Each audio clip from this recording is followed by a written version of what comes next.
Теңир Мусага мындай деди: ыйык кызмат кылуучу Аарундун уулу Элазардын уулу Пинехас Исраил уулдарынын арасында мага болгон кызганычын көрсөтүп, менин аларга болгон каарымды кайттырды. Ошондуктан мен кызганычым менен аларды толук жок кылып салган жокмун.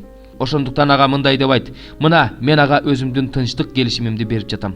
Ал келишим ага жана анын укум тукумуна ыйык кызмат кылуучулукту түбөлүккө калтыруу келишими болот. Анткени ал өз Кудайына болгон кызганычын көрсөтүп, Исраил уулдарын куткарып калды. Мидиандык аял менен бирге өлтүрүлгөн Исраилдыктын аты Шимон уруусунун башчысы Саланын уулу Зимри болчу. Ал эми өлтүрүлгөн Мидиандык аялдын аты Козбиле. Ал Мидиандагы Омот уруусунун башчысы Сурдун кызы болчу. Теңир Мусага дагы мындай деди: Мидиандыктарга каршы согуш ачып, аларды талкалагыла.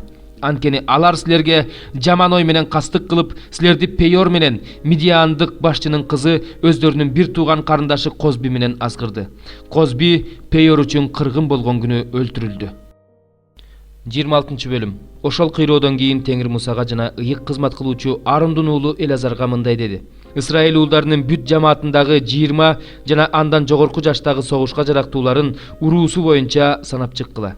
Жерихонун маңдайындагы Иордандын боюнда Маап түздүгүндө Муса менен ыйык кызмат кылуучу Элазар аларга мындай дешти: Теңир Мусага буйругандай, Мисир жеринен чыккан Исраил уулдарынын 20 жана андан жогорку жаштагыларынын бардыгын санап чыккыла.